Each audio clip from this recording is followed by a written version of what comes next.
یہ ایک بہت بڑا بلڈر تھا ڈیفنس کا، اور یہ اغوا ہوا تھا کچے کے ایریا میں. لیکن ہم نے کچے کے ایریا میں بھی تقریباً 7 رات دن رات کچے کے ایریا میں ہم نے گزارے.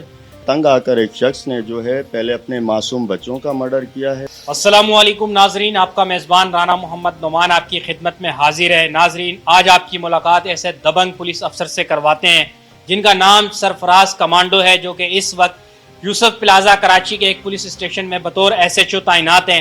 انہوں نے اپنے سندھ پولیس کا انتخاب کیوں کیا، سندھ پولیس میں ہی کیوں و دیگر اداروں میں کیوں نہیں، اور کیا کیا کارنامے سر انجام دیے، یہ اپنی کارکردگی کی وجہ سے بڑا مشہور ہیں.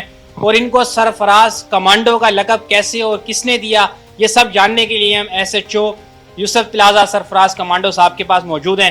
ان سے جانتے ہیں جو آپ جاننا چاہتے ہیں، وہ تمام تر سوالات جو ہے ہم ان سے کریں گے اور آپ کو بتائیں گے. السلام علیکم سر. وعلیکم السلام. سر، آپ کی جو ہے سندھ پولیس کا انتخاب کیسے کیا؟ کوئی رول ماڈل تھا، کسی کو دیکھ کر ہوا، کس طرح سے؟ فرسٹ آف آل تو یہ کہ مجھے شروع سے ہی فورس کا شوق تھا، اور 2001 میں 2002 میں نے انٹرمیڈیٹ کیا الحمدللہ، اور اس کے بعد میں نے پریپریشن اسٹارٹ کی ISSB inter services selection board for the post of second lieutenant. بالکل میں نے تیاری شروع کی، اور اس کے بعد جب میں تیاری کر ہی رہا تھا تو اسی دوران پولیس ڈپارٹمنٹ میں جابز آئی، تو میں نے اپلائی کیا اور الحمدللہ میں نے کوالیفائی کیا. اور ویسے بھی مجھے فورس کا شروع سے ہی شوق تھا. آپ کی پوسٹنگ جہاں جہاں رہی وہاں پہ سب سے زیادہ خطرناک کون سا ایریا یا کون سا پولیس اسٹیشن یا کوئی چوکی تھی جہاں پہ آپ تعینات رہے اور کبھی خوف زدہ ہوئے ہوں کہ یار یہ میں کہاں آ گیا؟ نہیں، الحمدللہ بے شمار جگہوں پر پوسٹنگ رہی ہے، لیکن ایک بات یہ ہے اس میں دیکھو کہ کوئی بھی پولیس افسر ہو، بہت ساری چیلنجنگ جگہوں پر پوسٹنگز ہوتی ہیں افسران کی، اور ایسے ایریاز بھی ہوتے ہیں جس میں مافیا کا راج بھی ہوتا ہے، کرمنل ایکٹیویٹیز بھی بہت زیادہ ہوتی ہیں. لیکن دیکھیں، یہ آپ کی نیچر آف ڈیوٹی، آپ کا ایمان اور آپ کے پیشن پر ڈیپینڈ کرتا ہے. پر الحمدللہ میں کبھی ان چیزوں سے خوف زدہ نہیں ہوا. اچھا، آپ کی لائف میں جب سے آپ پولیس میں آئے ہیں، جب سے کوئی ایسا کیس جو بہت مشکل ہو، اس کو آپ نے کیسے حل کیا؟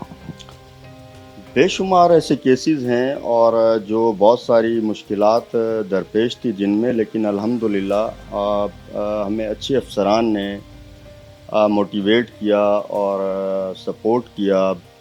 اور الحمدللہ ایسے 2-3 یادگار کیس بھی ہیں، جس میں ایک لطیف سراٹیا، یہ ایک بہت بڑا بلڈر تھا ڈیفنس کا، اور یہ اغوا ہوا تھا کچے کے ایریا میں. لیکن الحمدللہ میرے ایک مینٹر جو ہیں ایس ایچ او، ایک اچھے فیمس ایس ایچ او ہیں پولیس ڈپارٹمنٹ میں، نیک محمد کوسو. میں نے ان کی کوآرڈینیشن میں یہ جو ہے اس کیس کو دن رات ایک کر کے ٹریس ڈاؤن کیا، اور الحمدللہ ہمیں کامیابی ملی، اور ہم نے اسے جو ہے کچے کے ایریا سے پھر جو ہے بازیاب کرایا تھا. یہ سلسلہ کس طرح سے سٹارٹ ہوا؟ جب رپورٹ ہوا تو اس کے بعد کس طرح سے آپ نے ورکنگ کی، کام کیا، اس تک کیسے پہنچے؟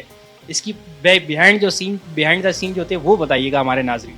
یہ ایک فیمس بلڈر تھا ڈیفنس کا، اور یہ جب کڈنیپ ہوا تو ظاہر سی بات ہے ہائی اتھارٹیز، افسران بالا، جس میں ہمیں لیڈ کر رہے تھے سابقہ SSP ملیر سر عرفان بہادر صاحب، اس پورے جو ہے کیس کو لیڈ کر رہے تھے، مانیٹر کر رہے تھے ہر چیز کو. تو ظاہر سی بات ہے جب اس کا اسٹارٹ لیا تو فائنڈنگ فیکٹس ہم نے چیک کیے، اور جو ہے ڈیجیٹل انویسٹیگیشن جو ہے اسے زیادہ سے زیادہ ہم نے یوٹیلائز کیا اس میں. اور ہمارے بیک اپ میں افسران بالا تھے، عرفان بہادر صاحب نے دن رات جو ہے ہر قدم پر ہمارا سپورٹ کیا. لیکن میرے مینٹر ایس ایچ او نیک محمد کوسو اور ان کی ٹیم، جس کا میں ایک اہم ممبر تھا، ماشاءاللہ ہم نے کچے کے ایریا میں بھی تقریباً 7 رات دن رات کچے کے ایریا میں ہم نے گزارے، اور فائنلی ہم نے اسے بازیاب کرایا تھا، جان پہ کھیل کر بازیاب کرایا تھا. سر، پولیس ڈپارٹمنٹ میں کوئی ایسا یادگار واقعہ جو کبھی آپ بھول نہ پاتے ہوں؟ دیکھیں، یہ ہمارے ساتھ اصل میں جس طرح ہم لوگ جو ایک رول پلے کر رہے ہوتے ہیں سوسائٹی میں، تو بہت سارے ایسے انسیڈنٹس جو ہیں روزمرہ کی زندگی میں سامنے آ رہے ہوتے ہیں. لیکن اسپیشلی ابھی ریسنٹلی ملیر ڈسٹرکٹ میں ایک ایسا واقعہ پیش آیا تھا کہ پورٹی، غربت سے تنگ آ کر ایک شخص نے جو ہے پہلے اپنے معصوم بچوں کا مرڈر کیا ہے، اور اس کے بعد جو ہے اس نے سوسائڈ کیا. تو اٹ واز ویری پینفل. یہ بہت جو ہے نا تکلیف دہ تھا اور اکثر مجھے یہ چیز یاد رہتی ہے.